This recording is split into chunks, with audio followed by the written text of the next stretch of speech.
Les invito para que me acompañen a leer en el Evangelio según San Juan capítulo 19, el verso 31. Evangelio según San Juan capítulo 19, el verso 31. Acompáñenme a leer en el nombre del Señor Jesucristo. San Juan capítulo 19, el verso 31. Tengo un tema doctrinal en esta mañana acerca del nacimiento de la iglesia. El nacimiento de la iglesia. ¿Dónde nace la iglesia? Y lo vamos a estudiar bíblicamente. San Juan capítulo 19, el verso 31 dice: como era la preparación de la Pascua y a fin de que los cuerpos no se quedaran en la cruz durante el día de reposo, ya que aquel día de reposo era de gran solemnidad.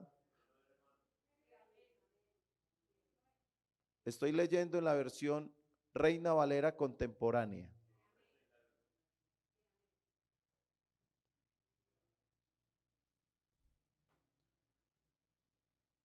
Esta es la versión Reina Valera contemporánea, por eso algunas palabras no van a coincidir con la versión 1960 que ustedes puedan tener. Listo.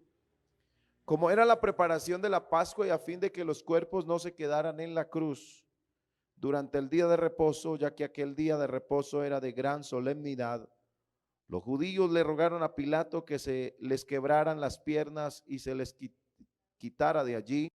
Entonces los soldados fueron y le quebraron las piernas al primero, lo mismo que al otro que había sido crucificado con él. Cuando llegaron a Jesús, como lo vieron ya muerto, no le quebraron las piernas, pero uno de los soldados le abrió el costado con una lanza y al instante le brotó sangre y agua. El que vio esto da testimonio, y su testimonio es verdadero, y el que sabe que dice la verdad, para que ustedes también crean.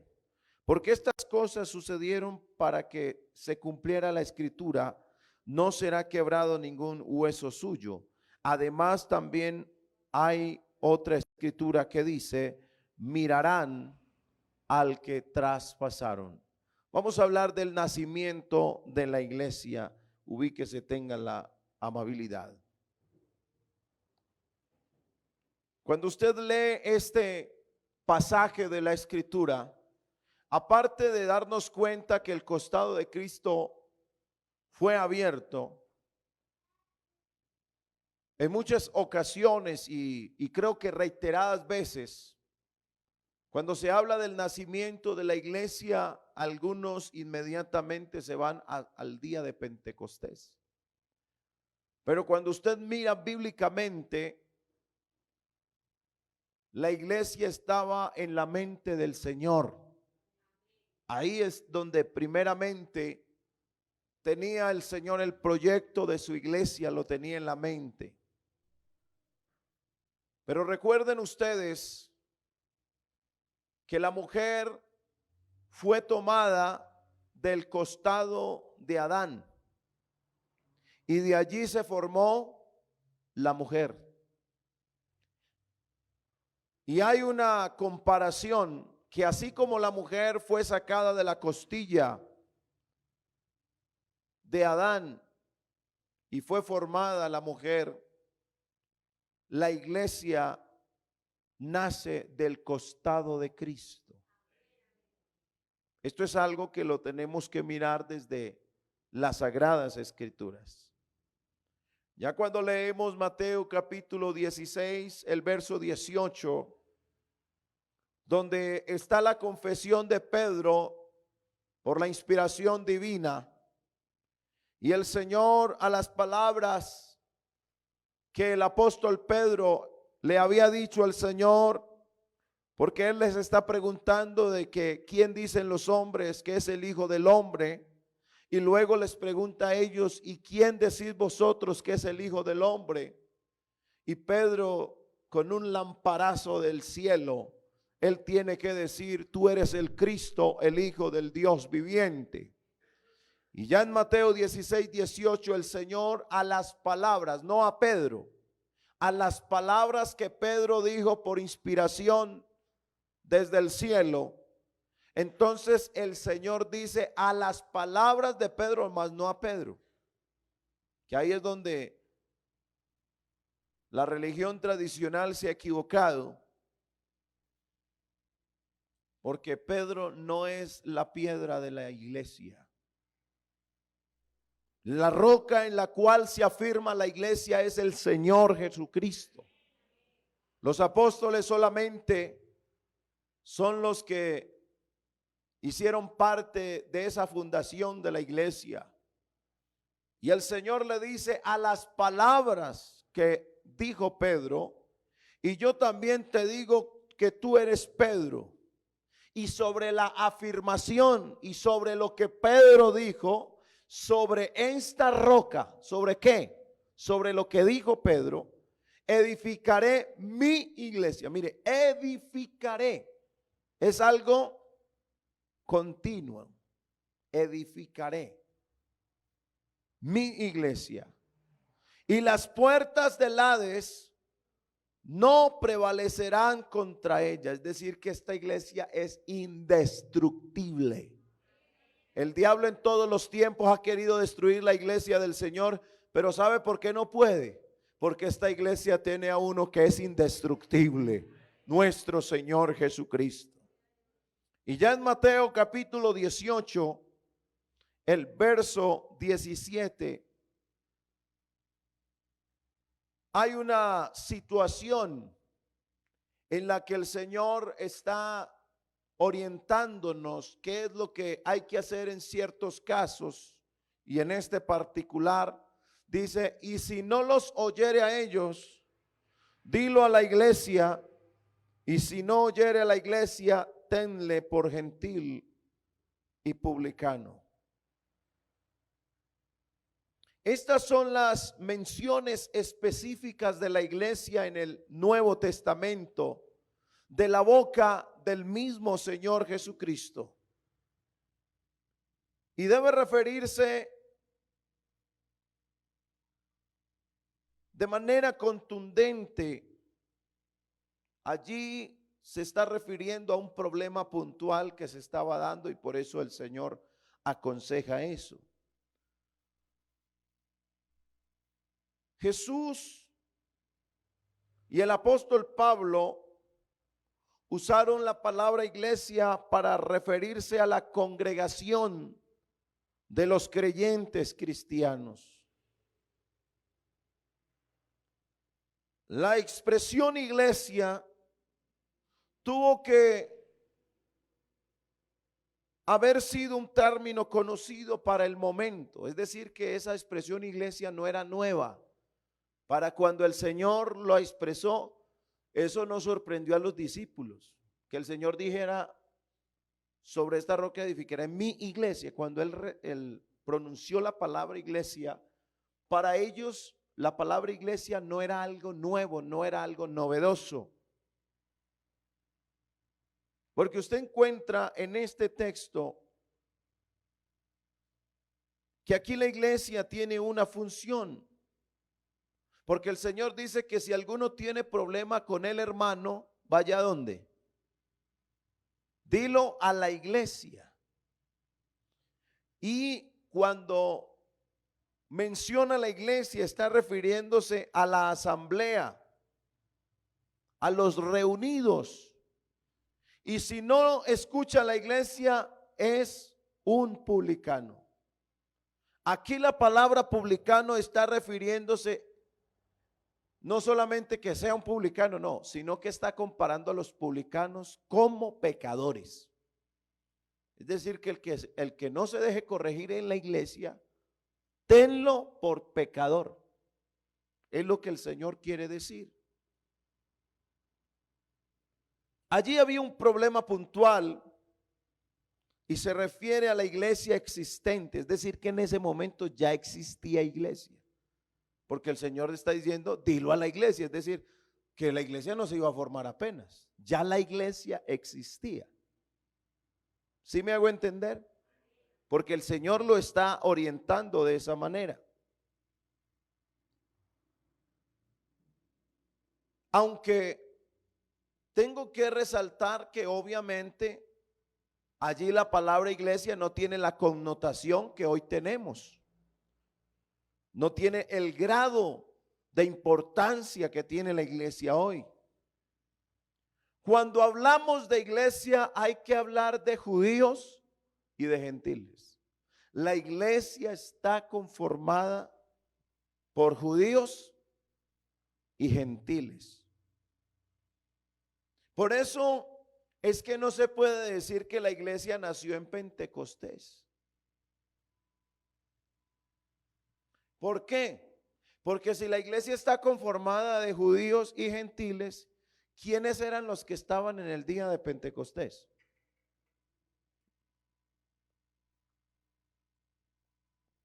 Solamente los judíos.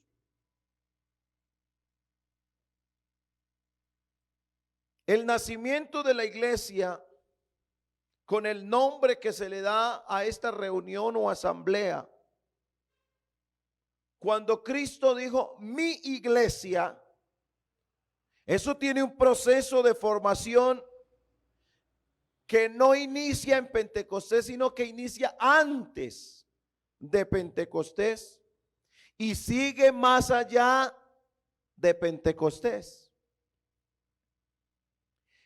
El sello de la apertura de la iglesia es el sacrificio de Cristo en el Calvario. Allí sucedió algo maravilloso. Allí se derribó la pared intermedia de separación y allí se consuma la redención, y es en la sangre de ese cordero que fue inmolado que somos nuevas criaturas. Entonces el sello del nacimiento de la iglesia es en el Calvario. Los discípulos antes de Pentecostés son esa asamblea, son esa iglesia a la que Cristo Jesús se dirige en Mateo y habla de ese pueblo que le siguió y que le fue fiel. Pablo llama hermanos a los 500 que son testigos de la resurrección de Cristo. Y cuando Pablo está diciendo lo de los 500 hermanos que vieron la resurrección de Cristo, quiero que usted sea muy inteligente espiritualmente hablando. Porque lo que usted encuentra en Primera de Corintios capítulo 15, donde el apóstol Pablo habla de 500 hermanos, él no dice 500 casi hermanos, está diciendo 500 hermanos que vieron la resurrección de Cristo. Y la resurrección de Cristo fue antes de Pentecostés. Entonces no puede decir usted que la iglesia nació en Pentecostés y ya hay hermanos antes de Pentecostés. Es decir, que antes de Pentecostés ya hay iglesia. No sé si me hago entender. Siempre se ha manejado el concepto que es en Pentecostés que se inició en la iglesia. Pero si usted es analítico de las Sagradas Escrituras, se dará cuenta, hermanos, que realmente no hay textos bíblicos que permitan concluir que el origen o el inicio de la iglesia es en Pentecostés. La iglesia pasa por un proceso y ese proceso empieza con la predicación del evangelio. Inicia con la predicación del evangelio después de que Juan fue encarcelado. Jesús vino a Galilea, ¿qué? Predicando el evangelio. Y esa predicación del evangelio se consuma en el Calvario. Y luego del Calvario se pasa a Pentecostés. y sigue el proceso hasta que llega a darse el evangelio a los gentiles. Es decir, que tuvieron que pasar varios años para que se diera ese proceso. El día de Pentecostés, después del mover del Espíritu Santo y del discurso del apóstol Pedro, la Biblia dice que fueron añadidos como 3,000 personas. Así lo dice Hechos 2:41. Yo les pregunto, si la escritura está diciendo que fueron añadidos, ¿era porque apenas iba a ser o porque ya estaban? Se añade a lo que ya está. Entonces, cuando usted encuentra en la Biblia fueron añadidos, es porque ya la iglesia está. Amén. ¿Añadidos a qué? A la iglesia que ya se venía formando. Cuando nos referimos a iglesia en este tiempo, ya estamos señalando algo más estructurado. Y no quiere decir que comenzó en Pentecostés como palabra que se usara, sino que a partir de allí, a partir de Pentecostés, comenzó a tener la iglesia que ya existía. A partir de Pentecostés comenzó a tener riquezas y otros valores que no tenía. Por ejemplo, hablar de la iglesia en Apocalipsis o hablar de la iglesia en la eternidad no es lo mismo que hablar de la iglesia antes del Calvario. Aunque la palabra sea la misma, antes del Calvario es iglesia, no es iglesia. Antes del Calvario es iglesia. Amén. Se está formando. Pero usted mira que aunque en los tiempos son diferentes, una cosa es la iglesia antes del Calvario, otra es la iglesia en la eternidad y otra es la iglesia que aparece en Apocalipsis. Porque la iglesia estaba en formación. Pero para hablar de la iglesia en la eternidad, usted no puede aspirar a un cielo si no sabe cómo llegar allá. Si no se conserva para Dios como parte de la iglesia. Había una discusión acerca de que Jesús bautizaba más discípulos que Juan.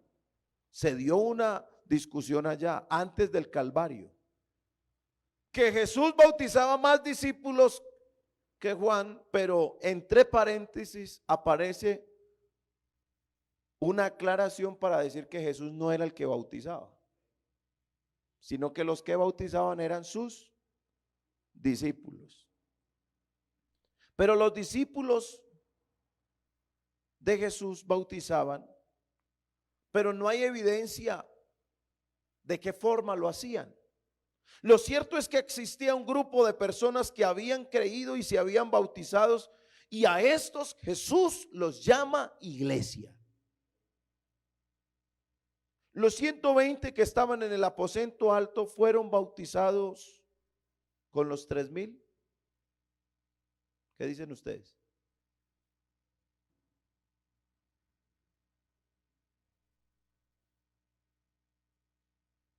Cuando usted mira que antes del Calvario Jesús dice esto: entró a la casa de Zaqueo y cuando vio el arrepentimiento genuino de Zaqueo, Jesús dijo: hoy ha venido la salvación a esta casa.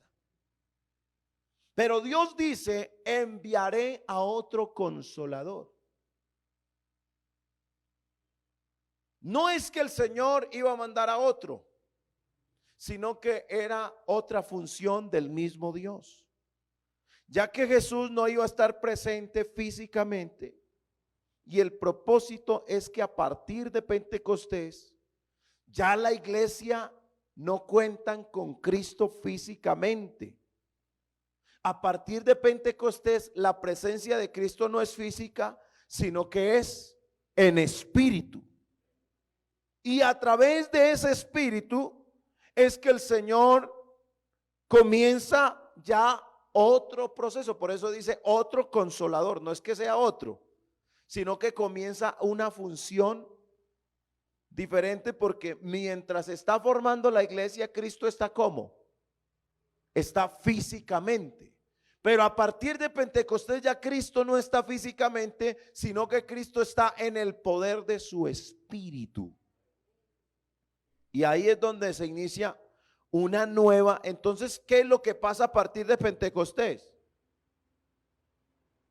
A partir de Pentecostés comienza es una nueva dimensión de la iglesia, no la iglesia.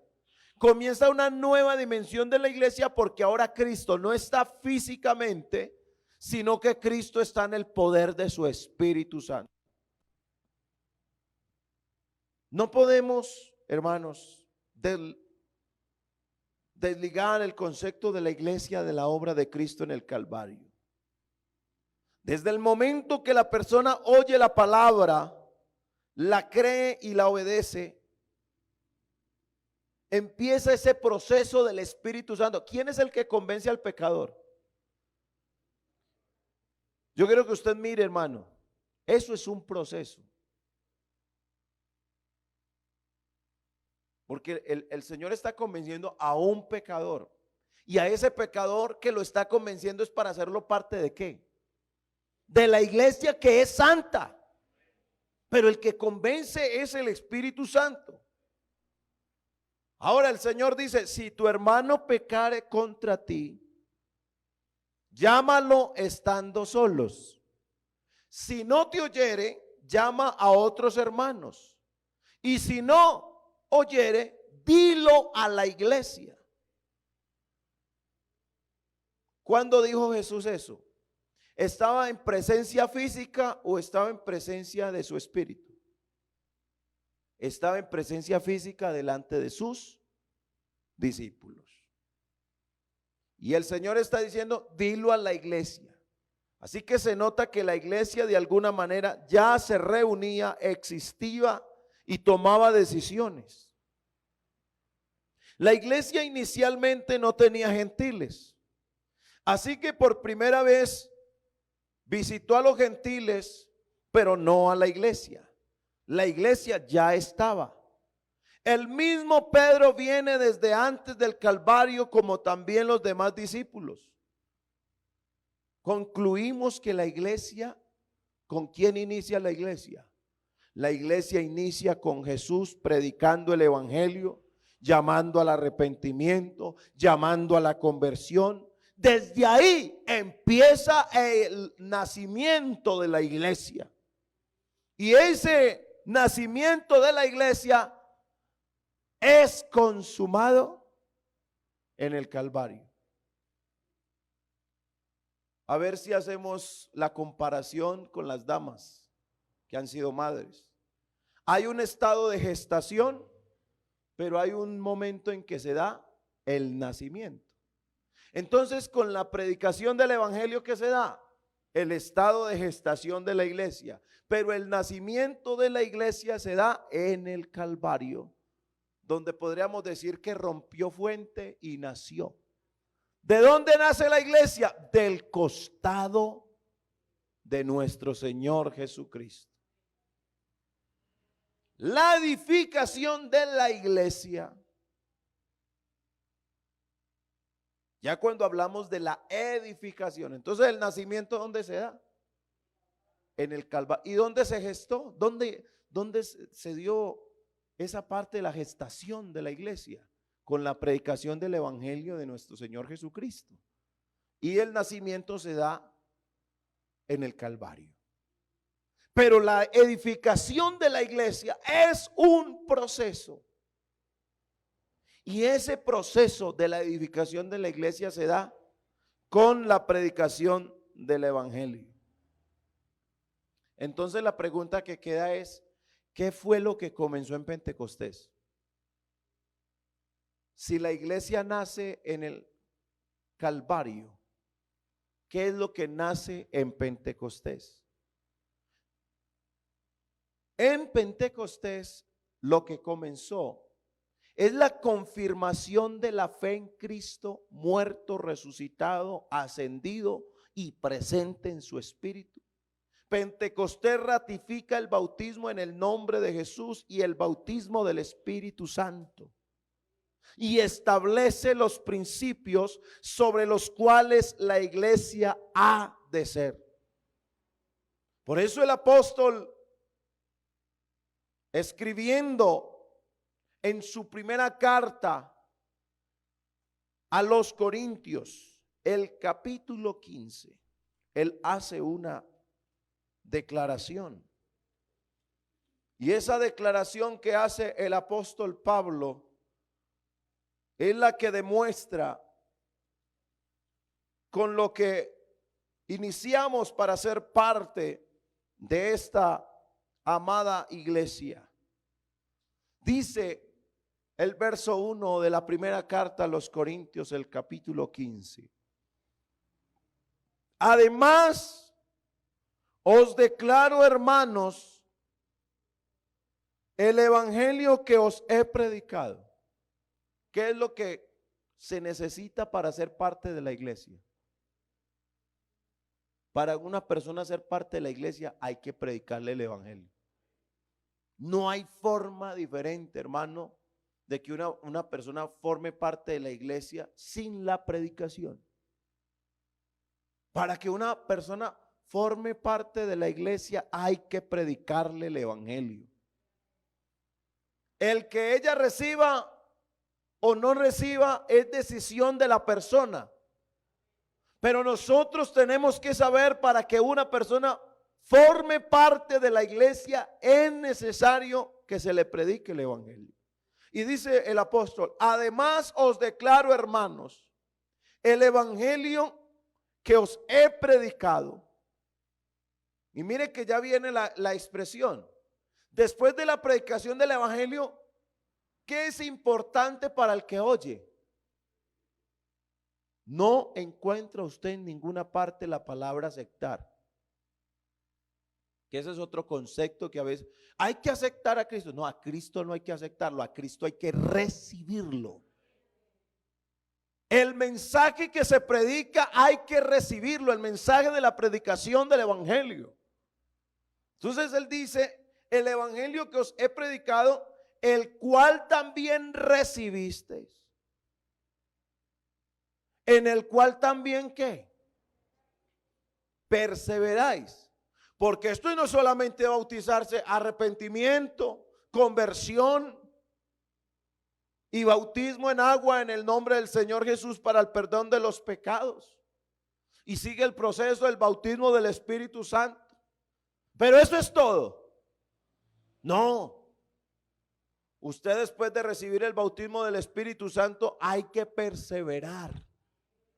Hay que perseverar en la gracia, hay que perseverar en la santidad, hay que perseverar en la obediencia, hay que perseverar en la oración, hay que perseverar en la búsqueda de Dios, hay que perseverar leyendo la Escritura, hay que perseverar oyendo las Sagradas Escrituras, la palabra de Dios, hay que perseverar en la fe, hay que perseverar en las doctrinas fundamentales de la iglesia.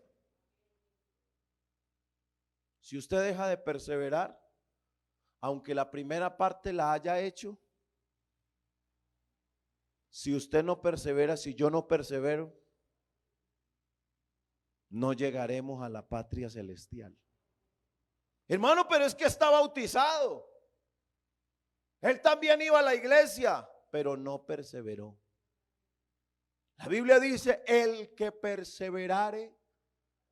¿Hasta cuándo? Hasta que lleguen los problemas, hasta que lleguen las enfermedades.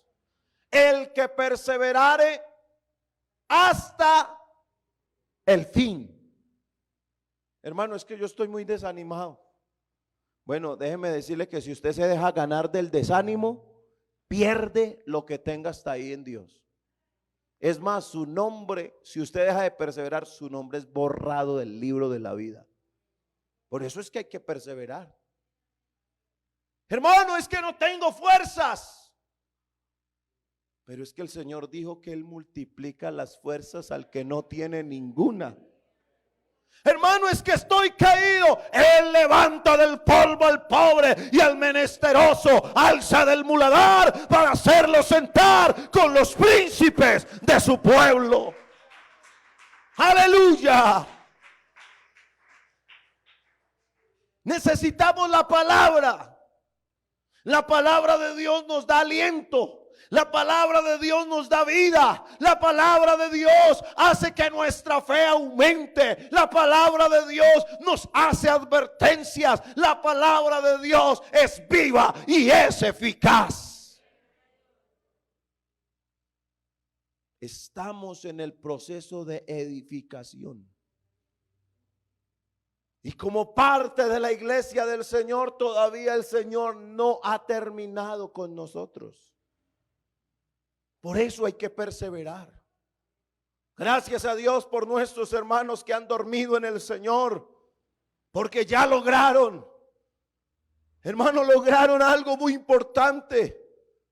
Y yo quiero que usted aprenda algo. Nosotros no luchamos por la salvación. No luchamos por la salvación. Porque hay hermanos que dicen, hermano, aquí estoy luchando por mi salvación. Cambia esa expresión. Porque cuando usted dice que está luchando por su salvación, es como si usted fuera el que tuviera la salvación usted mismo. Y la salvación no es de ninguno de nosotros, sino que fue un regalo que el Señor nos dio. Y si la salvación es un regalo que el Señor nos dio, usted no encuentra que tiene que luchar para ser salvo en ninguna parte de la Biblia. Usted encuentra que nuestra lucha no es contra sangre ni carne. Así lo dice la palabra del Señor, que nuestra lucha no es contra sangre ni carne. Es decir, usted no lucha por ser salvo.